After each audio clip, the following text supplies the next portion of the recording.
This MLB Thursday playoff picks edition of the MLB Gambling Podcast on the Sports Gambling Podcast Network is brought to you by Underdog. Underdog is hooking up new customers. Play just $5 and get $100 in bonus funds when you sign up using the code MLB SGPN.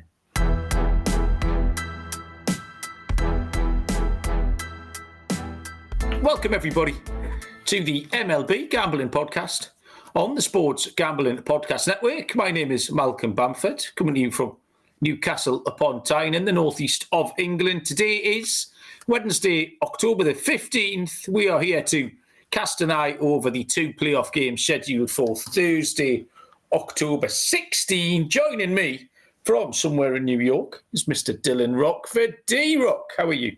I'm doing well, Malcolm. How are you doing?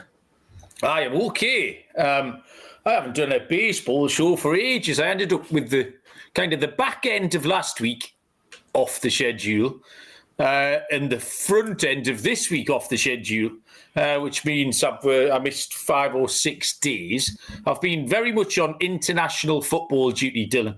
Over the weekend, I've watched games. I've covered games from all over the place, including I did the Gambia v Gabon on Friday afternoon.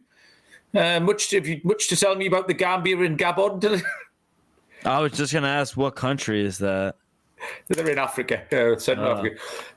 For Gabon, Pierre-Emerick Aubameyang, who you might know, used to play for Arsenal. He scored 4 times for Gabon and then got sent off in the same game. So he had a very busy afternoon. But I did watch the USA. I covered the USA game on Friday night. And I've got bad news. They drew 1-1 with Ecuador. I've got bad news for you, Dylan. They're not very good. No. They're not good enough. So I know the excitement is probably not building, but you've got the World Cup next year being co-hosted by the US, but I don't think your team are quite good enough to cause much more than a ripple or two, Dylan. Maybe home advantage. Did Canada and Colombia, how was that game yesterday? No idea is the short answer. I saw a little bit of Canada v Australia on Friday night. I think Australia beat Canada. But yeah, I didn't see that Colombia game. Yeah, and then I've covered Spain and France and some other people. So I've been on international duty this week. But baseball-wise, D-Rock, I mean, we've got 2 series currently standing at 2-0. Yeah. With the team who are leading, returning home. Oh, no, they're not, sorry. The Dodgers are returning home 2-0 up. Oh, yeah, sorry. Both teams are returning home with a 2-0 lead. So really prohibitive odds now in terms of the series. Seattle around about minus 800.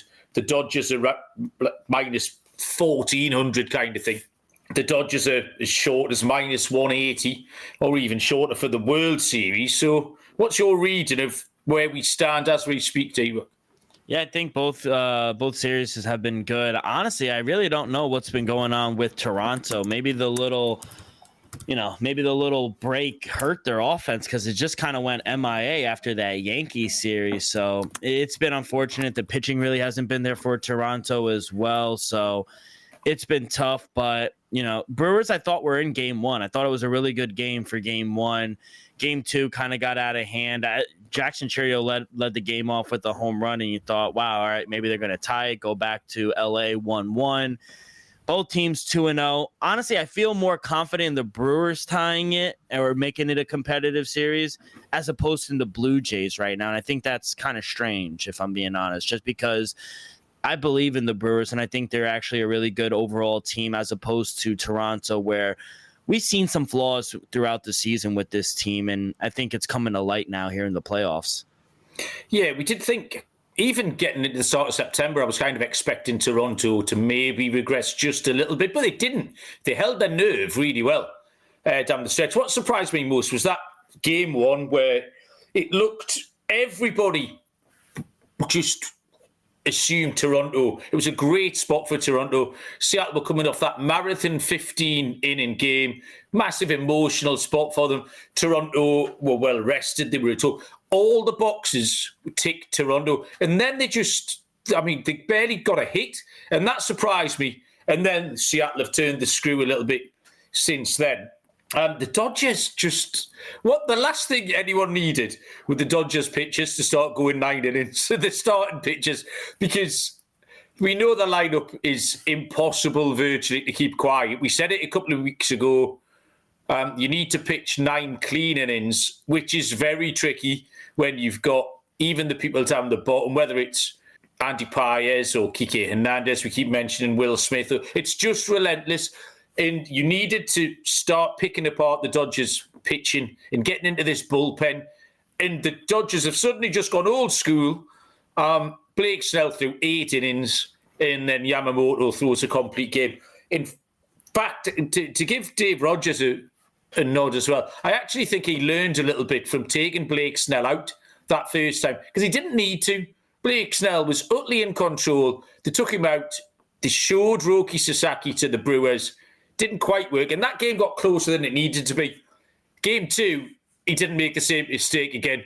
He sort of looked at Yamamoto and said, "You okay?" Yamamoto said, "Yep," and just got through. Yeah. And 30 seconds later, he's got 3 more outs. It was just no problem at all. So that's that was just, you didn't need it. You don't need the Dodgers to be able to do that. And then they throw the next 2 pitches up to Glasnow and Ohtani. Cheers, boys. Good luck. A few people in the chat here. Trev, TVDBJ, hello, mate, is determined that the Brewers are going to take the NLCS back to Milwaukee. Fair enough. Bennett here. Welcome, Bennett. Adrian thinks the Brewers are dead. So Bennett thinks the Blue Jays are dead. So we've got quite a lot of killings going on in the comments this evening. The 2 games tomorrow, a bit of an awkward situation. We've got a game with lines, only 1 pitcher. We've got a game with both pitchers but no lines, and then there was a game in between that game and the game we're going to handicap. But we'll put it together. We always do. The NHL is back. I see you've been throwing out your NHL picks, Dylan. The Hockey Gambling Podcast, Ryan and Joel. They've got the biggest game storylines, awards, best bits throughout the season. Let It Slide, which I did mention earlier on the Premier League show. Let It Slide, Dylan, was my invention. I came up with that, by the way. Yes, the fuckers. For the Winter Olympics a couple of years ago, I was writing all sorts of shit for ski jumping and stuff like that. And they asked they wanted a tagline. Let It Slide was mine. So don't let anyone forget that. Write that down. What are we talking about? Doing an ad read. Oh, I just did it, yeah. Oh, no, okay. I was going to ask you about your ice hockey. Nice.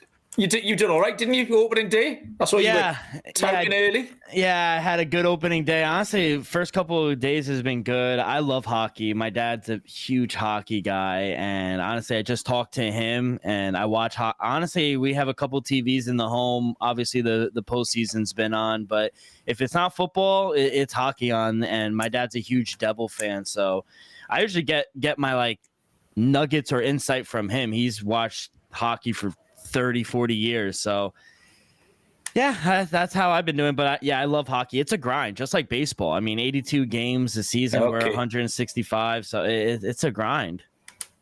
So Mr. Rockford is the hockey guy. Well, get him on the podcast, mate. Yeah.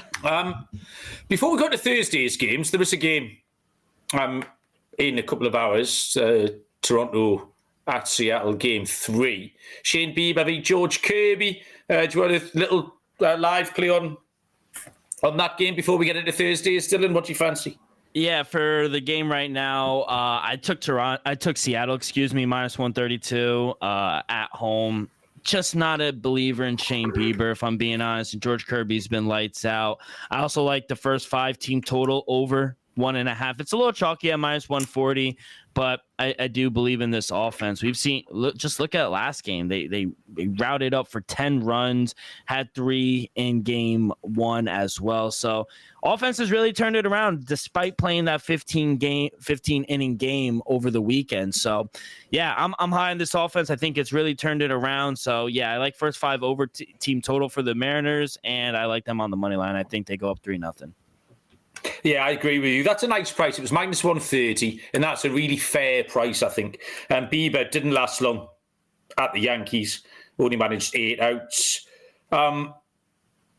He's pitched 2 2/3 innings since September the 26th, which is going to be a problem. So a very, very short leash there. And yeah, Kirby should be fine. So yeah, I did fancy Seattle. I was surprised they were a price round about -130. So yeah, I would agree with you.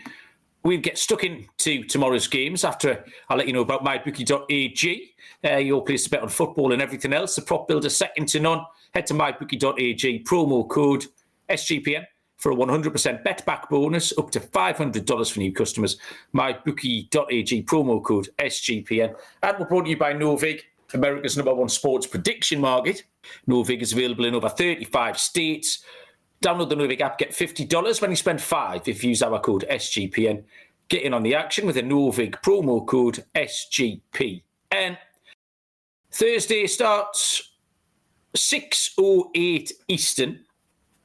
The Brewers at the Dodgers. Now, the Brewers, TBD all day. There's been kind of 3 candidates all day. I think it's going to be Tobias Myers, who's going to open very shortly. The options, Quinn Priester, Quintana, and maybe even Nick Mears, who's the bullpen workhorse there for the Brewers. But I do think Myers will start the game, but it's going to be very much mix and match for the Brewers. Tyler Glasnow is confirmed for the Dodgers. The Dodgers are -195. Brewers +160 with the total at 7.5. We mentioned the Dodgers have gone old school. Snell 8 innings, Yamamoto complete game. Teams leading 2-0. I mean, it's been widely publicised. We mentioned the odds that the Dodgers and the Mariners are both incredibly short. Teams leading 2-0 have won 78 of 93 series in this new format, 84% of the time. Teams that have won both road games at 24 and 27, so that's 89%. The Dodgers, 8 playoff games for the Dodgers, 7 of them have had starts. The starters have gone 6 or more, which is incredible, really. When the current trend, the modern trend, is not that. It's to get under on the outs. Adam and Scott talked about it. We handicapped Jack Flaherty and people like that. Shane Bieber tonight would be another candidate. The Dodgers are flying in the face of all of that, really. The Brewers aren't helping themselves, particularly. They've had 2 extra base hits in 2 games. Christian Yelich got on my radar, is having a bit of a stinky record. 15 playoff games since 2020. 0 RBIs for Christian Yelich in that spell. Quite impressive. Tyler Glasnow pitched on October the 9th against the Phillies. 6 scoreless with 8 strikeouts. He had 11 home starts. He was very, very good. I was immediately drawn to the outs prop just because it's been such a high-profile thing with the Dodgers. Now, the line is 16.5, so you need 5 2/3 for a winner. But having seen that, a play at a much bigger price is Glasnow to record the win at +145. You're almost parlaying the fact, if you think the Dodgers are going to win, if you were looking at the outs for Glasnow, then you can kind of package them together. And Glasnow to record the win at +145. You need 15 outs just for that one. And then Dodgers to be on top, which I think is what's going to happen. So that would be my pick in this one. It's a great price. You're talking about getting the team at -195 on side at a working man's price, +145. So I'll take Glasnow to record the win. In terms of a player prop, D-Rock, I couldn't get away from those Yelich numbers. So I want a little fade of Christian Yelich. And it's going to be a total base matchup. And the match I'm taking on, I don't know if you can, I saw this on Bet365, I don't know. Can you find total base matchups on a lot of your books, D-Rock? Not the ones that I use, but it's interesting. I know they do that in golf. So we're talking Yelich versus bets here, total bases. And I've got bets at +105.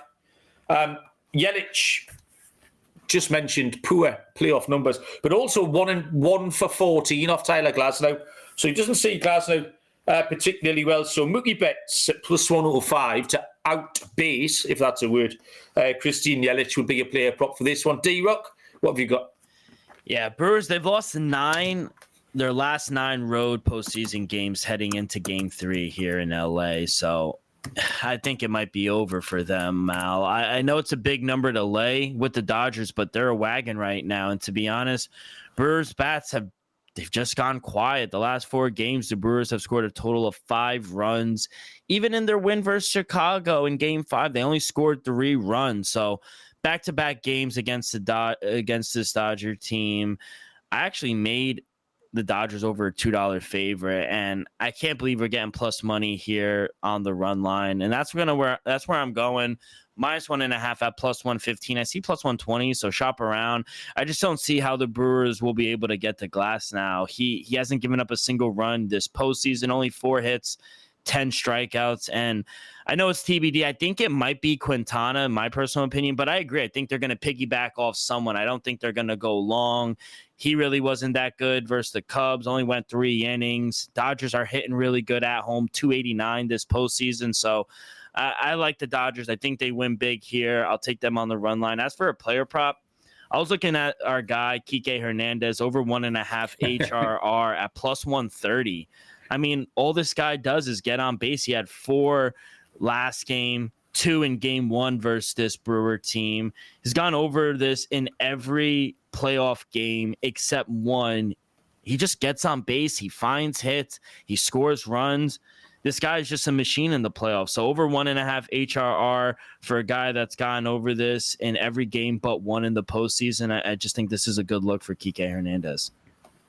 Kike Hernandez, I watch the highlights in the morning. I'll get my cup of coffee in bed and I might watch the extend. It might be the 5 or 6 minute highlights, might be a bit longer. But this Dodgers game, he's never off the screen. Kike Hernandez, if I watch 12 minutes of the 3-hour game, like 8 minutes is watching Kike Hernandez do stuff. You just can't keep him out the game. It's absolutely insane. So you do well to go to him. Joe Dollar's gone draw no bet. Saying extra innings is definitely in place. Scott nearly calls it extra inning games. I think I mushed him in our Slack chat, actually, one night last week. So I kept my head down a little bit after that. One of the Tigers games, I think it was. So Joe's going for extra innings. We turn our attention to the Game 4 between the Blue Jays and Mariners. I'll tell you that rhythm is crushing it in college football, and NFL. The picks and the props, the leaderboards up there. You can win $1,000. The promo code is SGPN25 when you download the Rhythm app for 25% off your first month.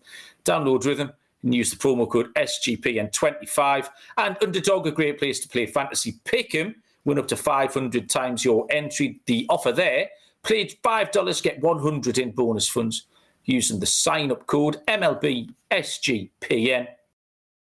8:33 tomorrow. The Toronto Blue Jays at the Seattle Mariners. This will be Game 4. Seattle lead 2-0. Obviously, this might be things that happen this evening that will affect it, but we can still sort of handicap this. And I didn't mind handicapping this almost as if you would do a regular season game because there was enough in there for you to make a few picks. The Blue Jays are throwing Max Scherzer. The Mariners will throw Luis Castillo. D-Rock, did you get as far as knocking up some Rockford lines for this one? Little prediction? Yeah, I did. So my numbers for Luis Castillo and Max Scherzer, I made the Mariners a -130 favorite. -1.5 is at +160. Same thing for the Blue Jays. +130, +1.5 is at -160. Total, I made though 7.8. Okay. I think Luis Castillo, he's been good this postseason, and this is going to be Max Scherzer's first start since September 24th. A little over 2 weeks now, and to be honest, he really didn't end the season all that well, especially in September. Over a 10 ERA. Now going up against a Mariner team who seems like they found their rhythm a little bit offensively. So I just don't like this spot for him. And to be honest, I don't know what's happened. I mentioned it earlier. I don't know what's going on with Toronto in that offense. Maybe the break hurt their momentum the first 2 games. They just haven't been it, and I just don't see them, turning it around against Luis Castillo. So maybe the Mariners have, maybe they've completely wrote the ship, and they're a different team against it than they were against this Tiger. 13 total runs for this Mariner team in 2 games. I know I said it for the game today, but maybe even look towards the first 5 team total over for the Mariners. If it's around 1.5, I like that bet as well. But unfortunately, we might get the Brewers. I think Seattle sweeps them. I mean, you've handicapped it exactly the same as myself. Joe's mentioned a play or two in the comments. I think a lot of people are going to go on this the same way, which doesn't mean it's going to happen. This is counterintuitive. I talked about that game one in this series where I did expect the Blue Jays to get on top early and they just couldn't. So it could go the other way. But September the 24th, that's 3 weeks tomorrow, Dylan. You said 2. Like, it's gone away that long. That's a long time for this I'm old bad in math. Yeah, you are bad at math. Yeah, I remember that. More school subjects, Dylan, we've discovered over the last few years, actually. It was consistently below average all year. He had a 5.91 road ERA. He will be on an incredibly short leash, which leads us to the pick that I pulled out, that Joe's pulled out, which is under 14.5 outs for Scherzer. Holy shit. That's like finding money in the street. So we'll take that. It remains to be seen also what arms the Blue Jays will have available. And the same goes for the Mariners, obviously, after this evening's game. Is that a real prop? It can't be. I haven't seen any lines. I don't know where Joe's got that from. Because the I would have it. I'd have it at 11.5.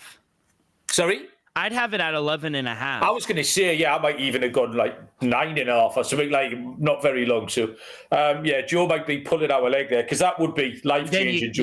You got to hammer the under. If it's at 14.5, I don't think the books are that stupid. Not saying Joe's stupid, but I'm just saying 14.5 is a massive number for possibly an elimination game. I tried to get a player prop, but I couldn't find props because there's no lines. Yeah. Castillo got 4 outs out of the pen against the Tigers on October the 10th. Started against the Tigers on October the 5th. 4 2/3 scoreless. Had a very good season. I mean, he's steady Eddie, like 32 starts, 3.54 ERA. You can bring that down to a 2.60 ERA at home. Now, the only sort of little crack here was that Castillo saw the Blue Jays 3 times in the regular season, only managed 10 innings in total. He gave up 17 hits and 4 walks. So the Blue Jays bats did get to him.